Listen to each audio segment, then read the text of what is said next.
हमारे साथ दुष्यंत गौतम जी है। दुष्यंत गौतम जी, अभी 2 दिन पहले भारत सरकार ने ये बहुत बड़ा एक ऐतिहासिक कदम लिया है, जो कि अनुसूचित जाति के बच्चों को 11th और उसके आगे जितनी उनकी पढ़ाई होगी उनके लिए उनको एक्स्ट्रा फंडिंग का एक इंक्रीमेंटल प्रोसेस रखा है पर साल दर साल 5%।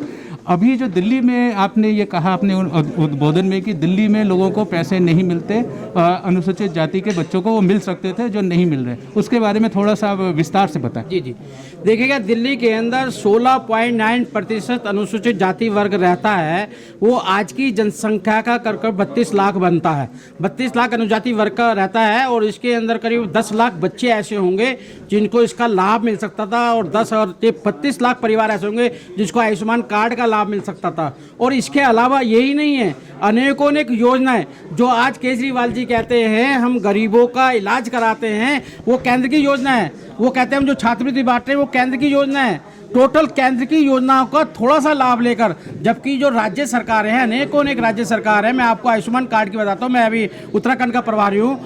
केंद्र सरकार ने आयुष्मान कार्ड खाली गरीबी रेखा किसी ने चलाया है, लेकिन उत्तराखंड ने पूरे के पूरे उत्तराखंड को, गरीब हो अमीर हो, किसी जाति धर्म को, किसी भी एज को, सबके लिए बनाया है।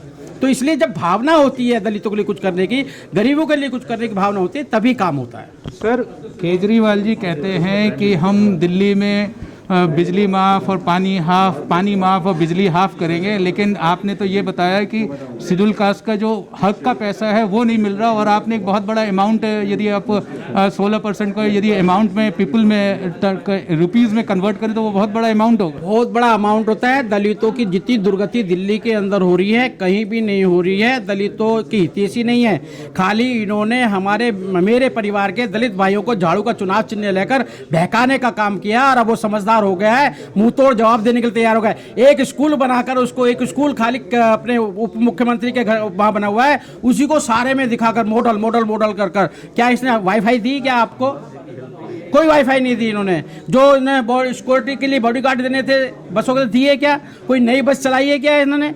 कोई बस चलाई नहीं है। पास कितनी डीटीसी बस चलती है जिनके लिए पास फ्री है? ये खाली तत्कालिक इलाज वो देकर, लाभ देकर उनका वोट खरीदना चाहते हैं। लेकिन डॉक्टर अम्बेडकर जी ने वोट का अधिकार दिया, इसलिए दिया है कि वोट से अब राजा पैदा होंगे। ऐसे ढकोलेबाज आज राजा नहीं बन सकते। सर, एक और इम्पोर्टेंट सवाल है जो आज प्रेस कॉन्फ्रेंस प्रेस क्लब पे हुआ है किसानों का। उन्होंने ये कहा है कि 26 जनवरी को वो किसानों का ट्रैक्टर मार्च निकालेंगे दिल्ली के सड़कों पे। जब हमने उनसे कहा कि विदेश के प्रधानमंत्री भी आ रहे हैं और पूरी दुनिया में ये छवि जाएगी तो आपको कैसा लगता है, तो उन्होंने कहा कि हम अपने हाथ बांध करके जाएंगे, लेकिन हम ये करेंगे यदि 4 तारीख को हमारा जो नरेंद्र सिंह तोमर जी के साथ मीटिंग का वो कोई पॉजिटिव हल नहीं मिला। क्या ये उचित है कि एक तरफ आप बातचीत कर रहे हैं, दूसरी तरफ आप एक फियर साइकोसिस आप पैदा कर रहे हैं? 40 दिन से 35-38 दिन से सर कहीं 13,000 14,000 100 करोड़ का दिल्ली में नुकसान हो रहा है।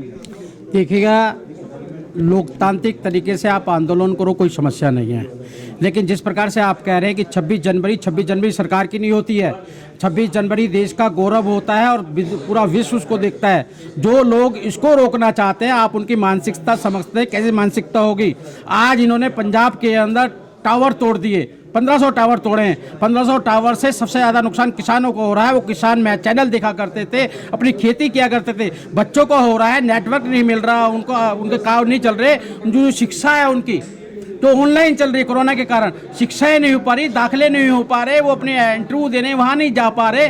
सीधा मुझे लगता है कि जो जनता का नुकसान कर रहा है और जिस प्रकार से देश के अंदर चल रहा है, ये लोग देश के हितैषी नहीं है। अगर जो 26 जनवरी रोकना चाहता है उसके बारे में आपको भी चिंता करनी चाहिए। आप भी देश के नागरिक हैं, वो लोग किस मानसिकता के हैं।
Download Tarang online radio app from Google Play Store.